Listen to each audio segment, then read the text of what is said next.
और कल एक बयान हमने देखा, कांग्रेस के एक डीडीसी हैं, उन्होंने हमारे खिलाफ जो है बयानात दिए। तो वही क्यों बौखला के बाकी लोग, चाहे पीडीपी हो, चाहे नेशनल कॉन्फ्रेंस हो, चाहे बीजेपी हो या कोई सोशल एक्टिविस्ट हो, किसी ने भी जो है इस बात को गलत नहीं कहा कि आजाद साहब ने जो मांग की है, क्योंकि अगर आग लगी है उसकी वजह तो जाननी चाहिए ना। हम तो चाहते हैं कि अगर इस पे कोई कॉन्स्पिरेसी हो, क्योंकि वहां के ही जो लोकल वेंडर्स थे उन्होंने कहा कि भाई शायद हमें यहाँ से हटाएंगे, तो इसलिए हमने इमीडिएटली गवर्नर साहब की नोटिस में ये बात लाई कि एक तो उनको कंपनसेशन दिया जाए और दूसरा इनको वहां से हटाया नहीं जाए।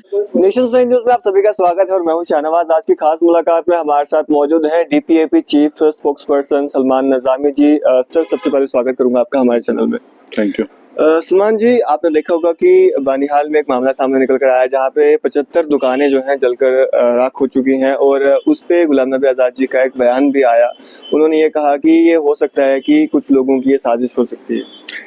देखिए, आज़ाद साहब ने कल जो बयान दिया उसमें उन्होंने ये कहा कि पहले इनको कंपनसेशन मिलना चाहिए, क्योंकि हमें जो इत्तला मिली जो वो एरिया है वो स्टेट लैंड है, उस पे किसी का कब्जा भी है और हमें ये लगा कि कहीं साजिश के तहत वहाँ आग तो नहीं लगी, क्योंकि जहाँ जहाँ जब भी आग लगती है या कोई हादसा ऐसा होता है तो हम इंक्वायरी की डिमांड करते हैं कि जांच होनी चाहिए कि इसकी वजह क्या है।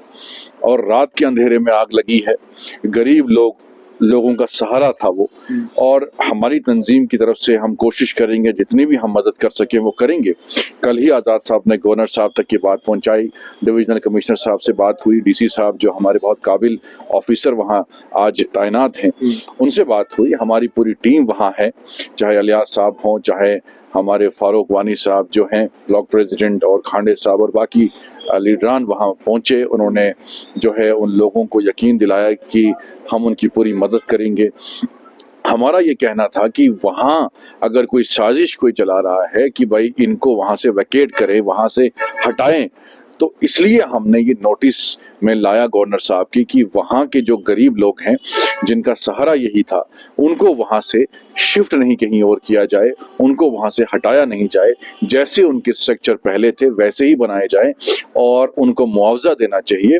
तो यही, और हैरानगी की बात यह है कि आज़ाद साहब ने किसी का नाम नहीं लिया, और कल एक बयान हमने देखा, कांग्रेस के एक डीडीसी हैं, उन्होंने हमारे खिलाफ जो है बयानात दिए। तो वही क्यों बौखला के बाकी लोग, चाहे पीडीपी हो, चाहे नेशनल कॉन्फ्रेंस हो, चाहे बीजेपी हो या कोई सोशल एक्टिविस्ट हो, किसी ने भी जो है इस बात को गलत नहीं कहा कि आज़ाद साहब ने जो मांग की है, क्योंकि अगर आग लगी है उसकी वजह तो जाननी चाहिए ना। हम तो चाहते हैं कि अगर इस पे कोई कॉन्स्पिरेसी हो, क्योंकि वहाँ के ही जो लोकल वेंडर्स थे उन्होंने कहा कि भाई शायद हमें यहाँ से हटाएंगे, तो इसलिए हमने इमीडिएटली गवर्नर साहब की नोटिस में ये बात लाई कि एक तो उनको कंपनसेशन दिया जाए और दूसरा इनको वहाँ से हटाया नहीं जाए। अगर आपने हटाया इनको तो हम जो है मुजाहिरा करेंगे, हम सड़कों पे उतरेंगे और फिर हमें नहीं बोलना कि भाई आपने ये क्यों किया।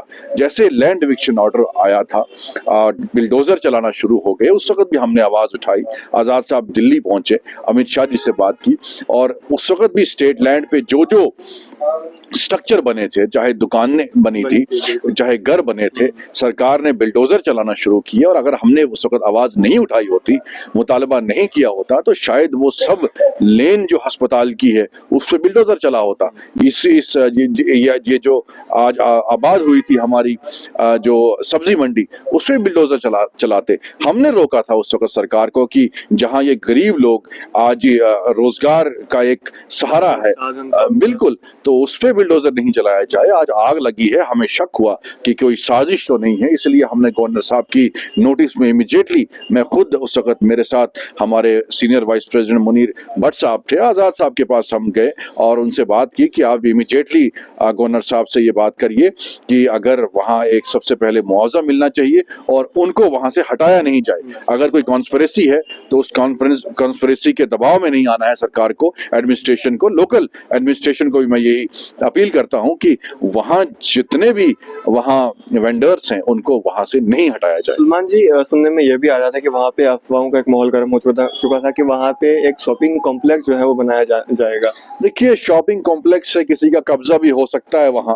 लेकिन हम वो बनने नहीं देंगे। हम चाहते हैं इन गरीब लोगों को वहां सेटल किया जाए, क्योंकि सरकार ने ही इनको सेटल किया था। और जब बिल्डोजर चलाना शुरू हुए थे, हमारी नोटिस में आया था कि सरकार जो है इस जो सब्जी मंडी है और जो अस्पताल लेन है वहां बिल्डोजर चलाने जा रही थी। एक दो दुकानों को अटैक भी उन्होंने किया, डिमोलिश करने की कोशिश की। उस वक्त हमने आवाज उठाई और वो डिमोलिशन ड्राइव जो है वो रुक गई। हमारे जो पार्टी के लीडर थे वो धरने पे बैठे पूरी रात, और हमने आजाद साहब ने गवर्नर साहब से बात की, तो इसलिए वो दुकानें बच गई, ये जमीन बच गई। और आज आग लगी है तो हमें शक हुआ कि भाई इसमें कोई साजिश तो नहीं कि उन दुकानदारों को वहां से जो है हटाने का काम जो है कोई कर रहा है। इसलिए हमने गवर्नर साहब की नोटिस में इमीडिएटली लाया कि उनको हटाया नहीं जाए वहां से, और जैसे स्ट्रक्चर बने थे वैसे ही बनने चाहिए। सलमान जी, आपने कहा कि कांग्रेस के डीडीसी मेंबर हैं जिन्होंने वापस बयानबाजी जो है की डीपीएपी पे, आपको क्या लगता है, उनको क्या लगा होगा कि इन्होंने जो है कांग्रेस को मुझे समझ नहीं आया। देखिए, मैंने आपको यही कहा कि जैसे सभी पॉलिटिकल पार्टीज के लीडर हों, सोशल एक्टिविस्ट हों, लोकल वॉलंटियर्स हों, उन सब ने मांग की कि भाई इस पे इंक्वायरी होनी चाहिए। कहीं भी, चाहे उकड़हाल में आग लगी, चाहे खड़ी में आग लगी, हमने हर जो जहां भी आग की वारदात आई, हमने वो मांग की कि इस पे इंक्वायरी होनी चाहिए। बहुत सी जगहों से शिकायत आए कि वहां जो है हमारे पास जो एडमिनिस्ट्रेशन की तरफ से उतना सपोर्ट नहीं मिला, तो इसलिए हमने इंक्वायरी की कि भाई किसकी लापरवाही है, क्यों ये आग लगी, क्या वजह है, रात को आग लगी। और गरीब लोग हैं वहाँ के, अर्न टू माउथ है। जो गरीब लोग हैं उनकी प्रॉपर्टी को जो है जलाया गया, जानबूझ के जलाया गया, तो उसकी मांग की। और उसमें हैरानगी है कि वो कांग्रेस वालों ने अपने पे क्यों ले लिया। हाँ, मुझे समझ नहीं आया कि बाकी पार्टी के लीडरों ने वो कोई भी उस पर रिएक्ट नहीं किया या काउंटर अटैक नहीं किया, तो कांग्रेस ने अपने सर पे क्यों ले लिया।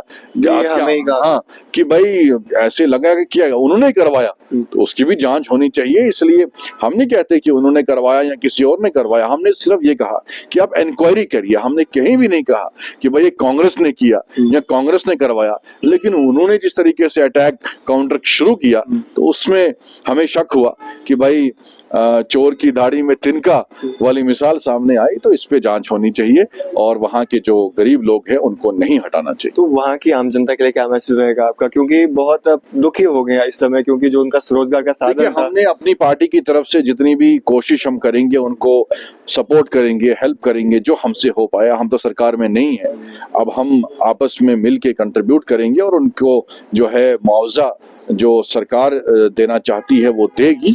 अगर सरकार जो है इस पे गौर करना चाहिए सरकार को कि उनको अच्छा मुआवजा मिले, और हमारी पार्टी की तरफ से जितनी हम हमारी हैसियत है उसके मुताबिक हम उनको हेल्प करेंगे। चलिए, शुक्रिया हमारे साथ बातचीत करने के लिए।